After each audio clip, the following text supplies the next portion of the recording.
Alright, guys. So today I'm making my top 10 non roller coaster rides that I have been on.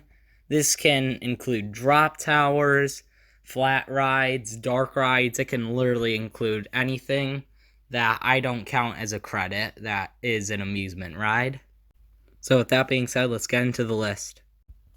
At the number 10 spot, I've got the Zipper at the New York State Fair.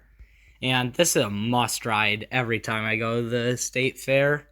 It's just crazy flipping the entire time. You do unfortunately need a second person to ride with, which kind of screws me over a lot of the time. But I usually find someone to ride with, and it's crazy. I mean, it's basically like a whip ride, like at Knoebels, but like vertical and the seats flip. So when you hit like one of those like hairpin turns, like at the right angle, you just go flipping around like a bunch of times, and it's really out of control. It's crazy, and that's why it takes the number 10 spot. At the number 9 spot are the giant discoveries or pendulum rides at various Six Flags parks. The ones I've been on are Harley Quinn at New England, Wonder Woman at Great Adventure, and Crazy at Magic Mountain. And these rides are way better than any of the other frisbee rides or pendulum rides out there. And the downswings are extremely intense. The upswings give some pretty good airtime. The forces are really great. And of course, these being the giant ones, they're really tall, so the visuals are great as well. So overall, these are just really fun flat rides. At the number 8 spot, I've actually got the Knoebels Flyers. And when people say these things are some of the craziest flat rides out there and the craziest flying scooters, they're right, because you can snap these things so easily. It felt like I was going to hit a tree every time. Um, Apparently, they've been cracking down on people who snap really hard, but I didn't encounter that when I was there, so maybe it just depends on the operator. But yeah, just if you snap them, which is basically when you just hit the propeller like and just snap it as hard as possible to the other side, like at the right time. There's a method to it, but if you do that correctly, you just go flying, and like at some points, like you're almost vertical, like you're out of your seat, like you actually get airtime some points on this, and just overall, it's just really intense and a really fun ride. At the number 7 spot, I've got the Booster Ride at the New York State Fair. And this thing, I only rode it once because it hasn't been at the fair in forever. I really hope they bring it back. But this ride, I remember it being crazy. Just basically a giant version of the Zipper almost. Like the down swings are just crazy intense. At the top, you're flipping at like over 100 feet in the air or something around there. I don't know the exact statistics of this ride, but somewhere around there. So you're flipping like extremely high off the ground, and I remember you like snapping through that pretty good. And then again, the downswings were just really intense. And I do remember running a pretty long cycle at the fair. That's why I only did it once, because it had a really long line. But overall, this thing's just really fun, and if you catch it at a fair or even a permanent park, definitely take the time to ride it. And the number 6 spot, our first dark ride on this list, is Soarin' Around the World at Disney's Epcot. And this is one of the most immersive rides I've ever been on. Um, you can like smell everything, like the visuals are great.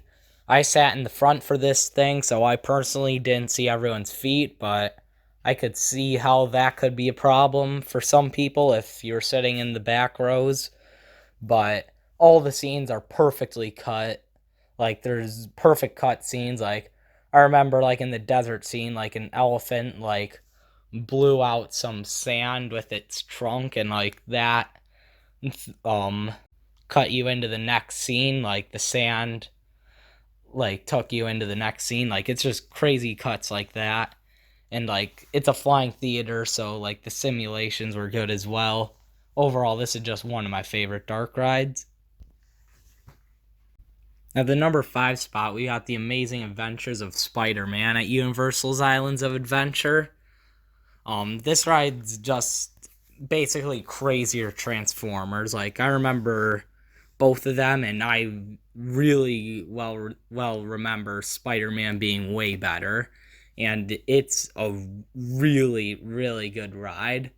I'm a fan of Spider-Man, so maybe that's why I like it so much. But I don't know, the simulator like abilities of the cars are just amazing. Sync up perfectly with the screens and the effects.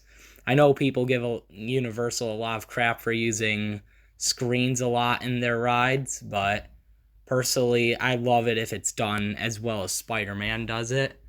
There's like water effects, fire effects. The finale scene with like web slinging around the town, like that's crazy. I don't know how they did that. Just everything, all the effects, just all the scenes, just make Spider-Man one of my favorite rides. And the number 4 spot, also at Universal's Islands of Adventure, is Harry Potter and the Forbidden Journey. And this is kind of like a weird broomstick, kind of like one file train, single file train with like sideways seats.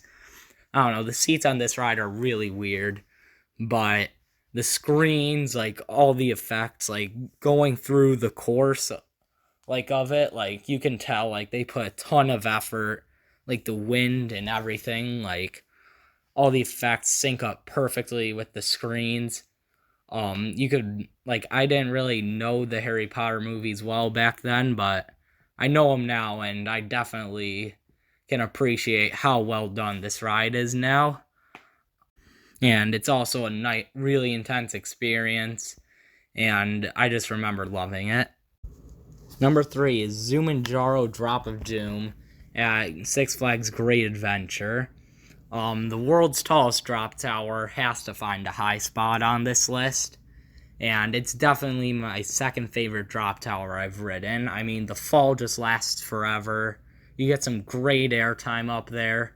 The views are incredible, and unfortunately, I have yet to experience a dueling ride with King Dakar yet, which is maybe why it's only at my number 3 spot on this list.